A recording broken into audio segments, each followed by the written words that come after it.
ಇವತ್ತಿನ ಒಂದು ವಿಡಿಯೋದಲ್ಲಿ ಕೆಸೆಟ್ ಮೆಂಟಲ್ ಎಬಿಲಿಟಿಯ ಹಳೆ ಪ್ರಶ್ನೆ ಪತ್ರಿಕೆಯಲ್ಲಿ ಬಂದಿರುವ ಮಾನಸಿಕ ಸಾಮರ್ಥ್ಯದ ಒಂದು ಪ್ರಶ್ನೆ, ದತ್ತಾಂಶವನ್ನು ವಿಶ್ಲೇಷಣೆ ಮಾಡಿ ಬಿಡಿಸತಕ್ಕಂತಹ ಒಂದು ಪ್ರಶ್ನೆ. ಈ ಕೆಳಗೆ ನೀಡಲಾಗಿರುವ ದತ್ತಾಂಶವನ್ನು ಆಧಾರವಾಗಿಟ್ಟುಕೊಂಡು 45ರಿಂದ 45ರವರೆಗಿನ ಪ್ರಶ್ನೆಗಳಿಗೆ ಉತ್ತರಿಸಿ. ಏನು ಪ್ರಶ್ನೆ ಆ ದತ್ತಾಂಶ ಅಂದ್ರೆ, ABC ಅನ್ನೋ 3 ಕಂಪನಿಗಳಲ್ಲಿ ಅಧಿಕಾರಿಗಳು ಮತ್ತು ಕಾರ್ಮಿಕರ ನಡುವಿನ ಅನುಪಾತ ಕೊಟ್ಟಿರುತ್ತಾರೆ. 1:35 ಅನ್ನೋದು ಎ ಕಂಪನಿಯಲ್ಲಿನ ಅನುಪಾತ. ಅದೇ ರೀತಿ ಬಿ ಕಂಪನಿಯಲ್ಲಿನ ಅನುಪಾತ 1:20. ಅದೇ ರೀತಿಯಾಗಿ ಸಿ ಕಂಪನಿಯಲ್ಲಿನ ಅನುಪಾತ 1:15. ಅದೇ ರೀತಿಯಾಗಿ ಒಟ್ಟು ಕಾರ್ಮಿಕರ ಸಂಖ್ಯೆ 1200 ಕೊಟ್ಟಾರಲ್ಲ. ಈ 1200 ಅನ್ನುವ ಒಂದು ಕಾರ್ಮಿಕರಲ್ಲಿ ಎ ಕಂಪನಿಯಲ್ಲಿ ಇರ್ತಕ್ಕಂಥ ಕಾರ್ಮಿಕರ ಸಂಖ್ಯೆ 35%, ಬಿ ಕಂಪನಿಯಲ್ಲಿ 40%, ಸಿ ಕಂಪನಿಯಲ್ಲಿ 25% ಐತೆ. ಇನ್ನು ಮುಂದುವರೆದು ಇಲ್ಲಿ ಪ್ರಶ್ನೆ ನೋಡ್ರಿ, 41ನೇ ಪ್ರಶ್ನೆ, ಕಂಪನಿ ಎ ಮತ್ತು ಕಂಪನಿ ಬಿ ಯಲ್ಲಿನ ಒಟ್ಟು ಕಾರ್ಮಿಕರ ಸಂಖ್ಯೆ ಹಾಗೂ ಕಂಪನಿ ಎ ಮತ್ತು ಕಂಪನಿ ಬಿ ಯಲ್ಲಿನ ಒಟ್ಟು ಅಧಿಕಾರಿಗಳ ಸಂಖ್ಯೆ ಅನುಪಾತವನ್ನು ಕಂಡುಹಿಡಿಯಿರಿ ಅಂತ ಹೇಳ್ಯಾರ.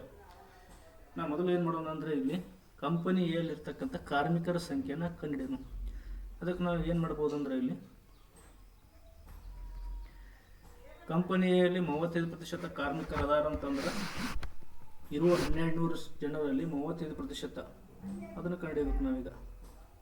ಅದು ಹೇಗೆ ಅಂತಂದ್ರೆ, 35 ಇಂಟು ಒಟ್ಟು ಕಾರ್ಮಿಕರು 1200 ಹೋಲ್ ಡಿವೈಡೆಡ್ ಬೈ 100 ಮಾಡ್ಕೋಬೇಕು. ಇವೆರಡು ಸೊನ್ನೆ ಕ್ಯಾನ್ಸಲ್ ಆದರೆ 35 ಗುಂಡ್ಲೆ 12 ಮಾಡ್ಕೋಬೇಕು. 35ಕ್ಕೆ ನಾವು 12ರಿಂದ ಗುಣಿಸಿದಾಗ 420 ಅನ್ನೋದು ಬರ್ತದೆ. ಇದು ಏನಂತಂದ್ರೆ ಕಂಪನಿ ಎಲ್ಲಿರ್ತಕ್ಕಂಥ ಕಾರ್ಮಿಕರ ಸಂಖ್ಯೆ. ಅದೇ ರೀತಿ ಬಿ ಯಲ್ಲಿ ಮಾಡ್ಕೊಂಡಾಗ, ಬಿ ಯಲ್ಲಿ 40% ಕಾರ್ಮಿಕರು ಅದಾರ ಅಂದ್ರೆ 40 ಗುಂಡ್ಲೆ 1200 ಡಿವೈಡೆಡ್ ಬೈ 100. ಇಲ್ಲಿ 2 ಸೊನ್ನೆ ಕ್ಯಾನ್ಸಲ್ ಆಗಿ 400 ಇಂಟು 40 ಇಂಟು 12 ಮಾಡ್ಕೊಂಡಾಗ 480 ಜನ ಕಾರ್ಮಿಕರು ಸಿಗ್ತಾರೆ ನಮಗಿಲ್ಲಿ. 12 48 ಇದನ್ನು 0 ಮಾಡ್ಕೊಂಡ್ರೆ. ಅದೇ ರೀತಿ ಸಿ ಯಲ್ಲಿರ್ತಕ್ಕಂಥ ಕಾರ್ಮಿಕರು, ಸಿ ಯ ಪ್ರತಿಶತ 25 ಇತ್ತು. 25 ಗುಂಡ್ಲೆ 1200 ಡಿವೈಡೆಡ್ ಬೈ 100 ಮಾಡ್ಕೊಂಡಾಗ 2 ಸೊನ್ನೆ ಕ್ಯಾನ್ಸಲ್ ಆಗಿ ಎಷ್ಟು ಬರುತ್ತೆ ಅಂದ್ರೆ, ಇಲ್ಲಿ 25ಕ್ಕೆ 12ರಿಂದ ಗುಣಿಸಿದಾಗ ಟೋಟಲ್ ಇಲ್ಲಿ ಸಿ ಯಲ್ಲಿರ್ತಕ್ಕಂಥ ಕಾರ್ಮಿಕರು 300 ಜನ. ಈಗ ನಮಗೆ ಬೇಕಾಗಿರೋದು ಏನಂತಂದ್ರೆ, ಕಂಪನಿ ಎ ಮತ್ತು ಬಿ ಯಲ್ಲಿನ ಕಾರ್ಮಿಕರ ಸಂಖ್ಯೆ ಗೊತ್ತಾಯ್ತು ನಮಗೆ. ಎ ಮತ್ತು ಬಿ ಯ ಕಾರ್ಮಿಕರ ಸಂಖ್ಯೆ ಗೊತ್ತಾಯ್ತು. ಬಟ್ ನಮಗೆ ಬೇಕಾಗಿರ್ತಕ್ಕಂಥದ್ದು ಏನಂತಂದ್ರೆ, ಅಧಿಕಾರಿಗಳ ಸಂಖ್ಯೆ ಕೂಡ ಗೊತ್ತಾಗಬೇಕು. ಅಧಿಕಾರಿಗಳ ಸಂಖ್ಯೆ ಗೊತ್ತಾಗಬೇಕಾದ್ರೆ ನೋಡ್ರಿ, ಇಲ್ಲಿ ಸ್ವಲ್ಪ ಅನುಪಾತ ನಾವು ಕಂಪನಿ ಎಗೆ ಸಂಬಂಧಪಟ್ಟಂಗೆ ಅನುಪಾತ ನೋಡ್ಕೊಳ್ಳೋಣ. 1:35 ಅಂತ ಕೊಟ್ಟಾರ ಇಲ್ಲಿ. ಅಂದ್ರೆ ಇಲ್ಲಿ ಈ 35 ಅನ್ನೋದು ಕಾರ್ಮಿಕರ ಅನುಪಾತ, ಈ 35 ಅನ್ನೋದು ಎ ಕಂಪನಿಯಲ್ಲಿರ್ತಕ್ಕಂಥ ಕಾರ್ಮಿಕರ ಅನುಪಾತ. ಅದೇ ರೀತಿ ಎ ಕಂಪನಿಯಲ್ಲಿರ್ತಕ್ಕಂಥ ಒಟ್ಟು ಕಾರ್ಮಿಕರಷ್ಟು ಅಂದ್ರೆ 420. ಈ 420ಕ್ಕೆ ನಾವೇನು ನೋಡ್ಬೋದು ಅಂದ್ರೆ, 35ರಿಂದ ಭಾಗಿಸ್ಬೇಕು. 35ರಿಂದ ಭಾಗಿಸಿದಾಗ ಎಷ್ಟು ಬರುತ್ತಂದ್ರೆ, ಇಲ್ಲಿ ನೋಡ್ರಿ 12 ಅನ್ನೋದು ಸಿಗುತ್ತೆ ನಮಗಿಲ್ಲಿ. ಎಷ್ಟಂದ್ರೆ 12 ಸಿಗ್ತೈತಿ. ಹಂಗಾರೆ ಇಲ್ಲಿ ಏನಾಯ್ತಂದ್ರೆ, ಇದೇನು 12 ಐತಲ್ಲ, ಈ 12ರಿಂದ ಈ ಒಟ್ಟು ಅನುಪಾತಕ್ಕೆ ನಾವಿಲ್ಲಿ ಗುಣಾಕಾರ ಮಾಡ್ಕೋಬೇಕು. ಈ ಒಟ್ಟು ಅನುಪಾತಕ್ಕೆ ನಾವು 12ರಿಂದ ಗುಣಾಕಾರ ಮಾಡಿದಾಗ ಕಾರ್ಮಿಕರು ಮತ್ತು ಅಧಿಕಾರಿಗಳ ಸಂಖ್ಯೆ ಸಿಗ್ತದೆ ಎ ಇಲ್ಲಿ. ನೋಡ್ರಿ, ಇಲ್ಲಿ 1 ಐತಿ, 1ಕ್ಕೆ ನಾವು 12ರಿಂದ ಗುಣಾಕಾರ ಮಾಡ್ಕೊಂಡಿವಿ ಅಂದ್ರೆ 12 ಆಗ್ತೈತಿ. 12 ಅನುಪಾತ 35. 12 ಆಲ್ರೆಡಿ ಕಡ್ತಾ ಹೊಡೆದೈತಿ. 35ಕ್ಕೆ ನಾವು 12 ಗುಣಾಕಾರ ಮಾಡಿದ್ರೆ 420 ಸಿಗ್ತದೆ. ಅಂದ್ರೆ ಇದರ ಅರ್ಥ ಏನು, ಕಂಪನಿ ಎಲ್ಲಿ ಇರ್ತಕ್ಕಂಥ ಅಧಿಕಾರಿಗಳ ಸಂಖ್ಯೆ 12 ಜೊತೆಗೆ ಕಾರ್ಮಿಕರು 420. ಅದೇ ರೀತಿ ಬಿದು ಮಾಡ್ಕೋಬೇಕು. ಬಟ್ ಬಿ ಕಂಪನಿಯಲ್ಲಿರ್ತಕ್ಕಂಥ ಒಟ್ಟು ಕಾರ್ಮಿಕರು 480 ಜನ ಅದಾರು. ಈ 480ಕ್ಕೆ ಬಿ ಕಂಪನಿಯ ಕಾರ್ಮಿಕರ ಅನುಪಾತ ಎಷ್ಟೈತಿ, 20 ಐತಿ. 20ರಲ್ಲಿ ಭಾಗ ಮಾಡ್ಕೋಬೇಕು ನಾವಿಲ್ಲಿ. 20ರಲ್ಲಿ ಭಾಗ ಮಾಡ್ಕೊಂಡಾಗ 420 ಭಾಗಲ 20, 480 ಭಾಗಲ 20 ಮಾಡ್ಕೊಂಡಾಗ ಇಲ್ಲಿ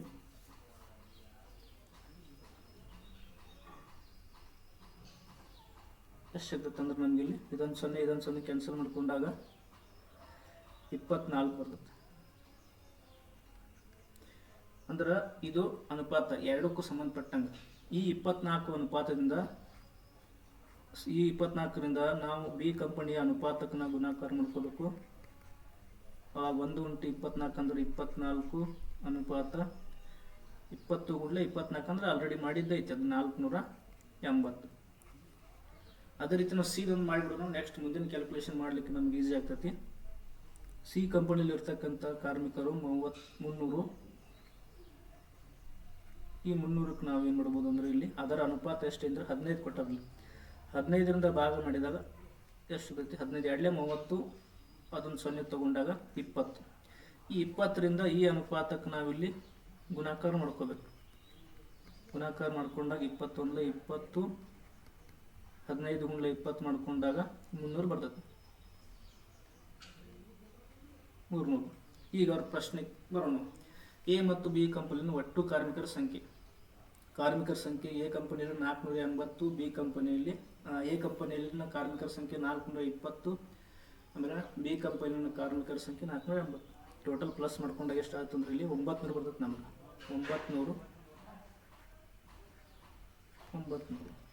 ಅದೇ ರೀತಿಯಾಗಿ ಇನ್ನು ಎ ಮತ್ತು ಬಿ ಕಂಪನಿಯ ಅಧಿಕಾರಿಗಳ ಸಂಖ್ಯೆ. ಅಧಿಕಾರಿಗಳು ಅಂದ್ರೆ ಎ ಕಂಪನಿಯಲ್ಲಿ 12 ಅಧಿಕಾರಿಗಳದಾದ್ರು, ಬಿ ಕಂಪನಿಯಲ್ಲಿ 24 ಅಧಿಕಾರಿಗಳು. ಎರಡು ಕೂಡಿಸಿದಾಗ ನಮ್ಗೆ ಎಷ್ಟು ಸಿಗುತ್ತೆ ಅಂದ್ರೆ ಇಲ್ಲಿ 36 ಅಧಿಕಾರಿಗಳು ಸಿಗ್ತಾರೆ. ಇದಕ್ಕೆ ನಾವು ಕಡ್ತ ಹೊಡಿಬೇಕು. ಎಷ್ಟೆಲ್ಲ ಕಡ್ತ ಹೊಡಿನೋ ಅಂತಂದ್ರೆ ನೋಡ್ರಿ, 6 ಡಿವೈಡ್ ಮಾಡಿಬಿಡೋನು. 6 ಡಿವೈಡ್ ಮಾಡಿದಾಗ 9 ಮಾಡಿಬಿಡೋಣ ನೋಡ್ರಿ. 9 ಮಾಡ್ಕೊಂಡಾಗ ನಮ್ಗೆ ಈಜಿ ಆಗ್ತೈತಿ. 9 10 90, ಇದೊಂದು 0 ಆಡ್ಕೊಂಡ್ರೆ 100 ಆಯಿತು. ಇಲ್ಲಿ 9 4 100 ಆಗ್ತದೆ.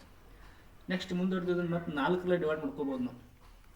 4 ಡಿವೈಡ್ ಮಾಡ್ಕೊಂಡಾಗ ಇದು 4 1 4 ಇಲ್ಲಿ ಬರಬೇಕು. ಅನುಪಾತ 4 25 100 ಆಗ್ತದೆ. 4 25 100 ಅಂದ್ರೆ ಇಲ್ಲಿ ಅನುಪಾತ ಎಷ್ಟು ತಂದ್ರೆ ಅನುಪಾತ ಎಷ್ಟಿಲ್ಲಿ 25 ಅನುಪಾತ 1.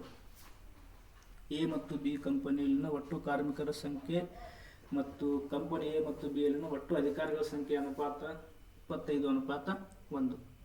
ನೆಕ್ಸ್ಟ್ ಇನ್ನು ಎರಡನೇ ಪ್ರಶ್ನೆ 42. ಇದೇ ಒಂದು ಪ್ರಶ್ನೆಗೆ ಸಂಬಂಧಪಟ್ಟಂಗೆ ನೋಡೋಣ. ಮೊದಲಿಗೆ ಇಲ್ಲಿ ಎ ಕಂಪನಿಯಲ್ಲಿನ ಅಧಿಕಾರಿಗಳು ಎಷ್ಟು ಅದಾರ ಅಂತಂದ್ರೆ ಇಲ್ಲಿ ಎ ಕಂಪನಿಯಲ್ಲಿ ಇರ್ತಕ್ಕಂಥ ಅಧಿಕಾರಿಗಳು 12 ಜನ ಅದಾರ. ಎ ಕಂಪನಿಯಲ್ಲಿ 12 ಜನ ಅಧಿಕಾರಿಗಳು ಅದಾರು. ಅದೇ ರೀತಿ ಬಿ ಕಂಪನಿಯಲ್ಲಿ 24 ಜನ ಅಧಿಕಾರಿಗಳು ಅದಾರು. ಅದೇ ರೀತಿ ಸಿ ಕಂಪನಿಯಲ್ಲಿ ಇರ್ತಕ್ಕಂಥ ಅಧಿಕಾರಿಗಳು ಎಷ್ಟಂದ್ರೆ 20 ಜನ ಅದಾರ, 20. ನೆಕ್ಸ್ಟ್ ಅವ್ರವ್ರ ಕಾರ್ಮಿಕರನ್ನು ಸಹಿತ ಬರ್ಕೊಂಡ್ಬಿಡೋನು. ಅಧಿಕಾರಿಗಳು ಅಧಿಕಾರಿಗಳು 4 ಇಲ್ಲಿ ಎ ಕಂಪನಿಯಲ್ಲಿ 420, ಬಿ ಕಂಪನಿಯಲ್ಲಿ 480, ಸಿ ಕಂಪನಿಯಲ್ಲಿ 300. ಈಗ ಪ್ರಶ್ನೆ ಬರೋಣ.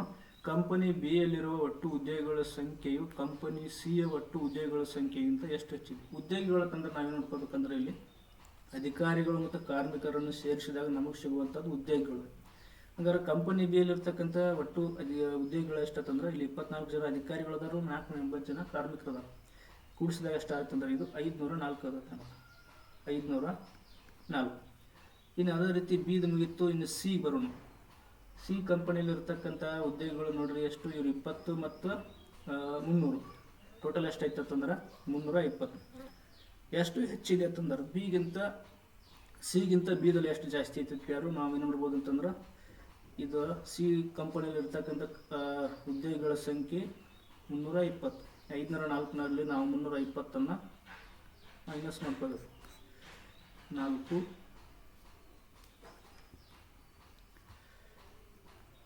ಇದು 8, ಇದು 184 ಜನ. ಅಂದರೆ ಕಂಪನಿ ಸಿಗಿಂತ ಕಂಪನಿ ಬಿ ಯಲ್ಲಿ ಎಷ್ಟು ಜನ ಅದಾರ ಅಂದರೆ 184 ಜನ ಉದ್ಯೋಗಿಗಳು ಏನದಾರ ಅಂದರೆ ಇಲ್ಲಿ ಜಾಸ್ತಿ ಅದಾರ. ನೆಕ್ಸ್ಟ್ ಅದೇ ರೀತಿ 43ನೇ ಪ್ರಶ್ನೆ. 3 ಕಂಪನಿಗಳಲ್ಲಿರುವ ಅಧಿಕಾರಿಗಳ ಒಟ್ಟು ಸಂಖ್ಯೆ ಎಷ್ಟು? ನೋಡ್ರಿ, ಡೈರೆಕ್ಟ್ ಕ್ವಶನ್. ಎ ಕಂಪನಿಯಲ್ಲಿ ಇರ್ತಕ್ಕಂಥ ಅಧಿಕಾರಿಗಳು ಎಷ್ಟಂದ್ರೆ ಇಲ್ಲಿ ಆಲ್ರೆಡಿ ಬರ್ಕೊಂಡು ನೋಡ್ರಿ 12 24. ಎ ಕಂಪನಿಯಲ್ಲಿರುವ ಅಧಿಕಾರಿಗಳು ಇದನ್ನೆಲ್ಲ ಲೆಕ್ಕ ಮಾಡ್ಬೇಕು. ನಮ್ಗೆ ಮುಂಚೆ ಎಲ್ಲ ಲೆಕ್ಕ ಮಾಡಿದಾಗ 5 ಕ್ವಶನ್ ನಮ್ಗೆ ಈಜಿ ಆಗ್ತಾವೆ. ಎ ಕಂಪನಿಯಲ್ಲಿ 12 ಜನ ಅದಾರು, ಬಿ ಕಂಪನಿಯಲ್ಲಿ 24 ಜನ ಅಧಿಕಾರಿಗಳು ಸಿಗ್ತಾರೆ ನಮ್ಗೆ. ಸಿ ಕಂಪನಿಯಲ್ಲಿ ಇರ್ತಕ್ಕಂಥ ಅಧಿಕಾರಿಗಳು 20. ಮೂರನ್ನು ಪ್ಲಸ್ ಮಾಡ್ಕೊಂಡಾಗ ನಮ್ಗೆ ಎಲ್ಲಿ ಸಿಗುತ್ತಂದ್ರೆ ಇಲ್ಲಿ 3 ಕಂಪನಿಯಲ್ಲಿ ಇರ್ತಕ್ಕಂಥ ಅಧಿಕಾರಿಗಳ ಸಂಖ್ಯೆ 56. ನೆಕ್ಸ್ಟ್ ಕ್ವಶನ್ ನೋಡ್ಕೊಂಡಾಗ ಕಂಪನಿ ಎ ಮತ್ತು ಕಂಪನಿ ಸಿ ಯಲ್ಲಿನ ಉದ್ಯೋಗಿಗಳ ಒಟ್ಟು ಸಂಖ್ಯೆಯಲ್ಲಿನ ವ್ಯತ್ಯಾಸ ಕೇಳ್ಯಾರ. ನೋಡ್ರಿ, ಕಂಪನಿ ಎದಾಗ ಎಷ್ಟು ಜನ ಉದ್ಯೋಗಿಗಳು ಸಿಗ್ತಾರೆ ನಮ್ಗೆ, ಈ ಪ್ರಶ್ನೆಗೆ ಬರೋನು. ಇಲ್ಲಿ ಫಸ್ಟ್ ಕಂಪನಿ ಎದಾಗ 420 ಪ್ಲಸ್ 12 ಅಂದ್ರೆ ಕಂಪನಿ ಎದಾಗ ಇರ್ತಕ್ಕಂಥ ಉದ್ಯೋಗಿಗಳು ಇಲ್ಲಿ ಇದೆ ನೋಡ್ರಿ. 12 ಅನುಪಾತ 420 ಅನ್ನೋದು 12 ಅನ್ನೋದು ಅಧಿಕಾರಿಗಳ ಸಂಖ್ಯೆ, 420 ಅನ್ನೋದು ಕಾರ್ಮಿಕರ ಸಂಖ್ಯೆ, ಎರಡೂ ಕೂಡಿಸಿದಾಗ ಸಿಗುವಂಥದ್ದು ಉದ್ಯೋಗಿಗಳು. ಹಂಗಾರೆ ಈ ಪ್ರಶ್ನೆಗೆ ಎ ಕಂಪನಿಯಲ್ಲಿ ಇರ್ತಕ್ಕಂಥ ಉದ್ಯೋಗಿಗಳು ಎಷ್ಟು ಅಂತಂದ್ರೆ ಇಲ್ಲಿ 12 ಪ್ಲಸ್ 420 ಅಂದ್ರೆ ಇಲ್ಲಿ 432. ಮುಂದುವರೆದು ಸಿ ಕಂಪನಿಯಲ್ಲಿನ ಅಧಿಕಾರಿಗಳ ಸಂಖ್ಯೆ. ಸಿ ಕಂಪನಿಯಲ್ಲಿನ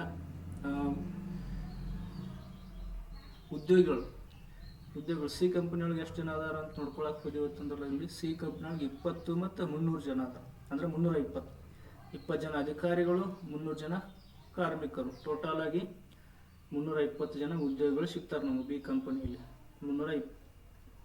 320 ನೋಡ್ರಿ, ಎಷ್ಟಿದು 20 ಪ್ಲಸ್ 300 ಎಷ್ಟಾಯ್ತಂದ್ರೆ ಇದು 320. ಇದು ಎ, ಇದು ಸಿ. ಈಗ ವ್ಯತ್ಯಾಸ ಕೇಳ್ಯಾರ. ವ್ಯತ್ಯಾಸ ಆತಂದ್ರೆ ಮೈನಸ್ ಮಾಡ್ಕೋಬೇಕು. ಇದು 2, ಇದು 1, ಇದು 1, 112 ಜನ ನೋಡ್ರಿ. ಹಂಗಾರೆ ಇಲ್ಲಿ ಕಂಪನಿ ಎ ಮತ್ತು ಕಂಪನಿ ಸಿ ಯಲ್ಲಿನ ಉದ್ಯೋಗಿಗಳ ಒಟ್ಟು ಸಂಖ್ಯೆಯ ವ್ಯತ್ಯಾಸ 112 ಸಿಗುತ್ತೆ ನಮಗೆ.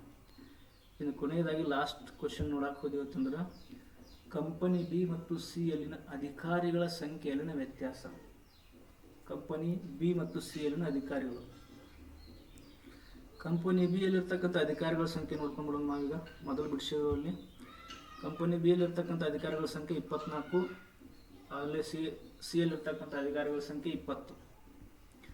ಕಂಪನಿ ಬಿ ಅಧಿಕಾರಿಗಳ ಸಂಖ್ಯೆ 24, ಅದೇ ರೀತಿ ಕಂಪನಿ ಸಿ ಯಲ್ಲಿರ್ತಕ್ಕಂತಹ ಅಧಿಕಾರಿಗಳ ಸಂಖ್ಯೆ ನೋಡ್ರಿ 20. ಈಗ ಅಧಿಕಾರಿಗಳನ್ನು ಕೇಳಲು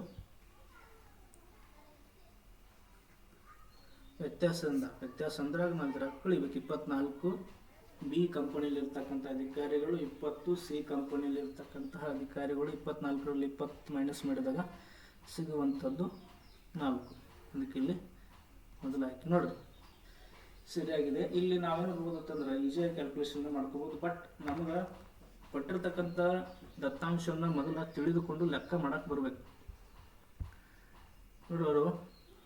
ಫಸ್ಟ್ ಸ್ಲೈಡ್ನಾಗ ಎಲ್ಲ ಪ್ರಾಬ್ಲಮ್ಗಳನ್ನು ಸಾಲ್ವ್ ಮಾಡಿರೋದ್ರಿಂದ ಮುಂದಿನ ಎಲ್ಲ ಪ್ರಶ್ನೆಗಳು ಈಜಿ ಆಗ್ತವೆ. ನಮ್ಗೆ ಕ್ಯಾಲ್ಕುಲೇಷನ್ ಮಾಡಕ್ಕೆ ಬಂದರೆ 5 ಕ್ವಶನ್ 5 ಮಾರ್ಕ್ಸ್ಗಳನ್ನು ನಾವು ಈಸಿಯಾಗಿ ಇಲ್ಲಿ ತಗೋಬೋದು. ಮತ್ತು ಡಾಟಾ ಅನಾಲಿಸಿಸ್ ಮಾಡೋಕ್ಕೆ ನಮಗೆ ಬರಬೇಕು ನೋಡಿರಿ. ಇದೇ ರೀತಿ ಹೆಚ್ಚಿನ ವಿಡಿಯೋಗಾಗಿ ಈ ಚಾನಲ್ ಲೈಕ್ ಮಾಡಿ, ಸಬ್ಸ್ಕ್ರೈಬ್ ಮಾಡಿ ಮತ್ತು ಶೇರ್ ಮಾಡಿ.